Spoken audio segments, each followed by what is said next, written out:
What I tell young people is the return on your investment, financial and human capital, is inversely correlated to the size of the screen. If you're in the business of trying to make content on a big screen, you're fucked. In today's office hours, we discuss how we vet sponsorships of Prof G Media. We vet them? Really? Well, actually, we do. Anyways, how to navigate a major career pivot and making friendships as an adult. Question number 1. Our first question comes from Intrepid Ad 1285 on Reddit. They say, how and how much do you guys vet sponsorships, and how much do you think influencers should research sponsorships? So our primary consideration really comes down to 2 things, ka and cheng. It's not a severe vetting process. It's really strange. Across the entire Prof G universe, we did some analysis. We only have 38 advertisers. Prof G is probably, at this point across all our podcasts, probably a top line $20 million business. And it's only 38 advertisers. But it's pretty basic. The majority of the brands we recognize, and it's like if it's Range Rover or Saks or LinkedIn or Microsoft, yeah, we like those companies and they're credible. The immediate red flags or the no shoes, no service, you're out of here are 1, crypto. Don't do crypto ads. And that's not because I don't think there are certain well-lit bright corners at crypto that I do think Bitcoin's a tangible asset class right now. But in general, I find that crypto, the majority, 99% of the tokens are shit coins and just speculation with no underlying cash flow or scarcity value. I think they prey on young men. And that is one of the things that I think would really benefit a lot of young men is if they got out of the house and started making their own money and connected sacrifice and discipline and showing up and showering and putting on a tie or putting on a uniform and showing up 10 minutes early, connected that to making money, as opposed to seeing screenshots on Reddit of someone who made a bunch of money on ETH or Rocket or some stupid fucking coin. I think in general, gambling may be the next opiate crisis. And these things are consumption. They're fun. If you're having a good time, fine. But what I hate about them is people are under the impression they're investing. Investing is generally the assumption you're going to make more money and you're going to hold onto it for the long term, and you're helping finance a company that will grow in value, and you share in the cash flows of that company after it uses your capital to grow.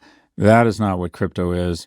So we don't do crypto. We don't take gaming ads, which would be a substantial increase in our advertising revenues because these guys have a lot of money and are advertising freaking everywhere. If a financial services company pitches us, that's when we actually do some vetting. Like if Fidelity or Vanguard or Acorns, companies that I think are helping young people establish economic security, want to advertise, we love those firms. What I don't like is some of these quote-unquote funds that take onerous fees and are basically just spinning investors. And they're going to do really well, but the investor, him or herself, is not going to do well. So we've turned away some of the sketchier or stranger investment products that we can't validate. That's generally our approach to it. What I do find is that if I talk about a brand a lot, they reach out because it's more fun to speak to something organically that you love. But the thing about host readovers is it's more authentic, and we get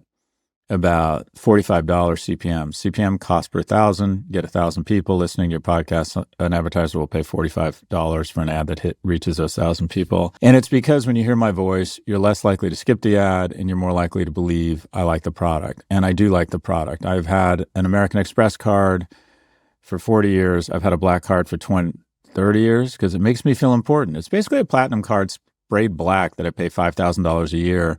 But I think it signals my worth as an investor and a mate. Isn't that pathetic? And it works. Anyways, Amex is a sponsor. It's pretty easy to make a judgment call. Most of our brands are big brands or tech brands and say yes.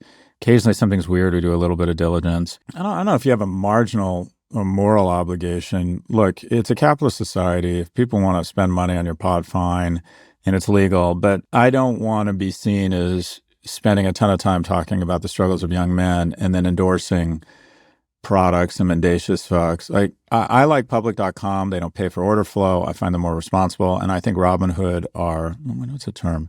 Mendacious fucks, basically spinning young men into trading every day. And 95% of day traders end up with less money. So I do have some like personal peccadillos or biases. But basically at the end of every show, we run through advertisers who have approached us, new advertisers, and we decide thumbs up, thumbs down. And I would say 2/3 thumbs up, but 1/3 are thumbs down. Support for the show comes from Upwork. You're the CEO of your business, you're also the CFO, and the IT department and customer service. It's time to find some support. Upwork Business Plus helps you bring in top quality freelancers fast. It gives you instant access to the top 1% of talent on Upwork in fields such as marketing, design, AI, and more. All ready to jump in and take work off your plate. Upwork Business Plus takes the hassle out of hiring by dropping trusted freelancers right in your lap. Instead of spending weeks sorting through random resumes, Upwork Business Plus sources and vets candidates for skills and reliability. It then sends a curated shortlist of proven expert talent to your inbox in just hours, so you can delegate with confidence. That way, you're never stuck spinning your wheels when you need a skilled pro and your projects don't stall. Right now, when you spend $1,000 on Upwork Business Plus, you'll get $500 in credit. Go to upwork.com/save now and claim the offer before December 31st, 2025. Again, that's upwork.com/SAVE. Scale smarter with top talent and $500 in credit. Terms and conditions apply. Question number 2, Justin from LA. Hey, Prof G. My girlfriend has been lucky enough to have worked consistently in Hollywood for the last 10 years. But this past year, many filming jobs in Los Angeles have begun to dry up, and she has found herself out of the job for the longest period of her career. The city and state are trying various incentives to get filming back, but after listening to your insights on the future of Hollywood, I've become more convinced that Hollywood will not return to the level of its former glory.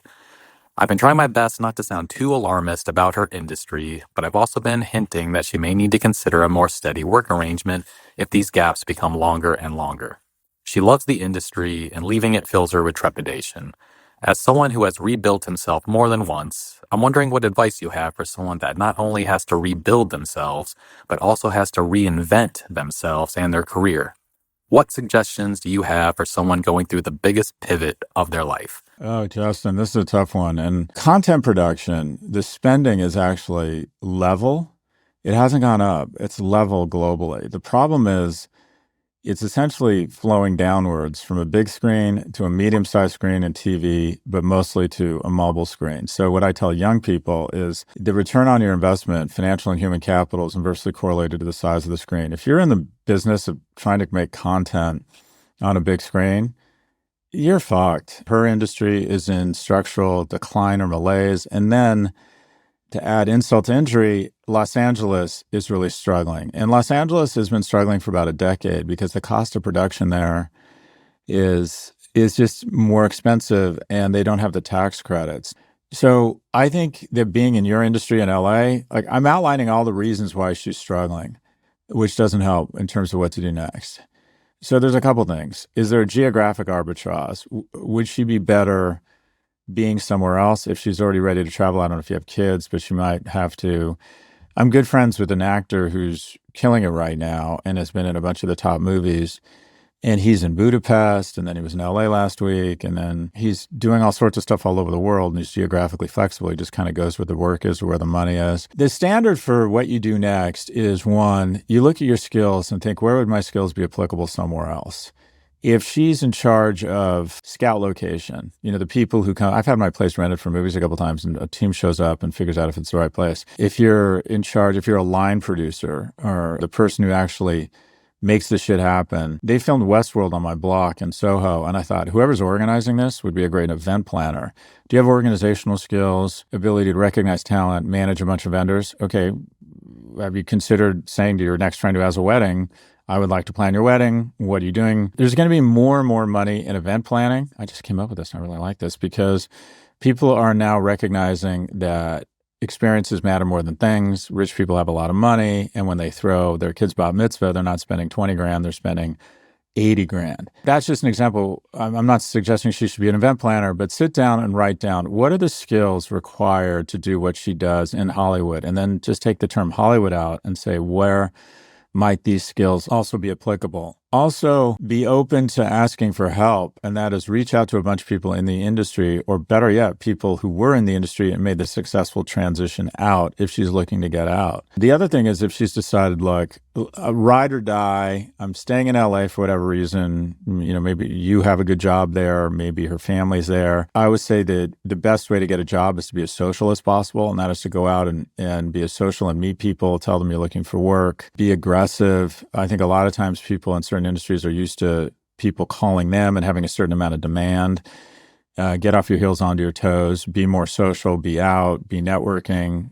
Think about where your skills might be applicable in other industries and just take off all preconceived notions of what's prestige and what isn't. Just what would your skills lend themselves well into another industry? Be incredibly social and tell people you're looking for work. Also, don't be too hard on yourself. The worst thing that can happen is you get paralyzed and don't do anything and just kind of like mope around. And then some basics. Every night, put together a list of the five things you're going to do every day. Success is a series of small acts of discipline done every day. But we all go through this. When I first moved to New York, I just had no fucking idea what to do with my life. I had thought I was going to be rich because my company had gone public, then it went out of business. And I'm like, oh, wait, I'm not rich. And so every day, though, I try to say, okay, I'm going to get out of the house. I'm going to meet people. I'm going to, try and make some progress. Don't be a snob. You're not above other industries or doing something else. And just be very aggressive and realize that this is an economy now that is in that industry, that is for hustlers and people out calling people and trying to get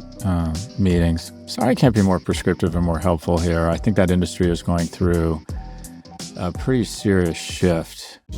Support for the show comes from LinkedIn. If you've ever hired for your small business, you know how important it is to find the right person. That's why LinkedIn Jobs is stepping things up with their new AI assistant, so you can feel confident you're finding top talent that you can't find anywhere else. And those great candidates you're looking for are already on LinkedIn. In fact, according to their data, employees hired through LinkedIn are 30% more likely to stick around for at least a year compared to those hired through the leading competitor. That's a big deal when every hire counts. With LinkedIn Jobs AI Assistant, you can skip confusing steps and recruiting jargon. It filters through applicants based on criteria you've set for your role and surfaces only the best matches so you're not stuck sorting through a mountain of resumes. LinkedIn Jobs AI Assistant can even suggest 25 great fit candidates daily so you can invite them to apply and keep things moving.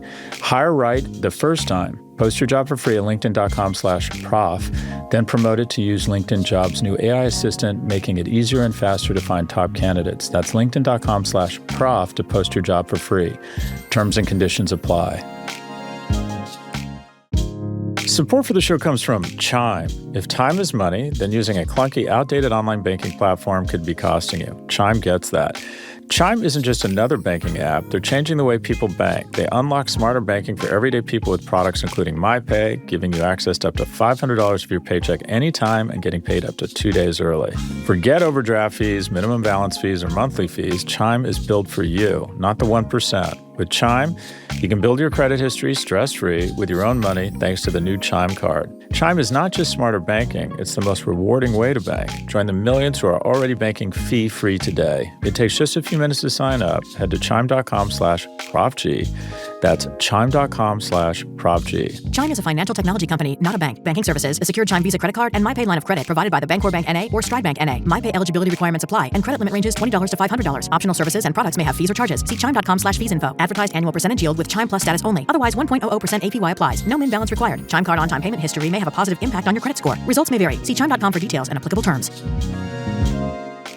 Welcome back. Our final question is from Jeff, who emailed us. Jeff writes, "Hey Scott, in your new book, you suggest we periodically audit our health, nutrition, money, and friendships. On most fronts, I'm doing great. I'm a mid-30s male who exercises daily, eats clean, and can comfortably pay for the rent of my Brooklyn apartment. That said, I'm struggling to build new relationships with people who really challenge and inspire me. I've tried volunteer groups, sports leagues, and creative communities here in New York City. These endeavors are all meaningful, but haven't led to those uniquely stimulating relationships. Any suggestions on how to expand your network of friends in an authentic, non-transactional way, especially in a city?" So the first thought I had, the fact you're even thinking this way means you're going to be fine. It's the kid or the person who just always makes has an immediate autoimmune reaction to stay at home. I went out and met friends last night. This guy who's this magnificently successful guy and his lovely wife. And I have to force myself to do that because I'd rather just stay at home at this point in my life. I'd rather just sit around and wait for the ass cancer. Also, give some friendships a chance to marinate. Sometimes people and I feel that inspiring up front, but maybe they have a different friend network. What is the key to friendships? It's sort of ubiquity and getting out and being open. Also, I met this guy. I'm getting these PRP shots in my shoulders. And the orthopedic surgeon who's been doing it, I said to him, hey, I actually asked him, I said, "Are you single?" He's literally like this handsome doctor, right? I think he said yes. And I thought, oh my God, I know so many women that I would like to set you up with. Let's get together sometime and I'll maybe I'll, if you're up to it, I'd like to set you up because I'm constantly hearing from women, do you know any guys? Or economically and emotionally viable guys, I should say. And he's reached out to me a couple of times and said, hey, do you want to go to a hockey game or something? And I so much respect that because I think he's about 20 years younger than me. He's like this young doctor who's just killing it. And he wants to hang out. And when I was his age, I didn't have the confidence to just text people and say, let's hang out. A couple of times I've said to people, guys, after dinner, I'm like, I feel a really great vibe with you. I'd love to hang. Most men aren't comfortable saying that. And so I would be willing to express like, hey, let's get together. I do a lot of mandates. I go out with men a lot. And that is, I'll just say, hey, let's grab dinner and go out. But the fact you're getting out, the fact you're even thinking about this, I get the feeling you're just tracking. The fact that you don't find these relationships that inspiring or that interesting, what I would say is to anybody who meets somebody and there's not sparks right away, it's like give it a second coffee and never know how it might develop. The key to all of this is touching grass. What I mean by that, getting out of your house, getting in the presence of strangers, being open, being friendly. And at least twice a week, whether it's a church group, writing class, nonprofit, sports league, whatever it is, and just being very open to meeting people and follow up and express interest in friendship. But I don't know, boss. I get the sense like you should be mentoring me. I think you're going to be just fine. That's all for this episode. If you'd like to submit a question, please email a voice recording to officehours@profgmedia.com. Again, that's officehours@profgmedia.com. Or if you prefer to ask on Reddit, just post your question on the Scott Galloway subreddit, and we just might feature it in an upcoming episode.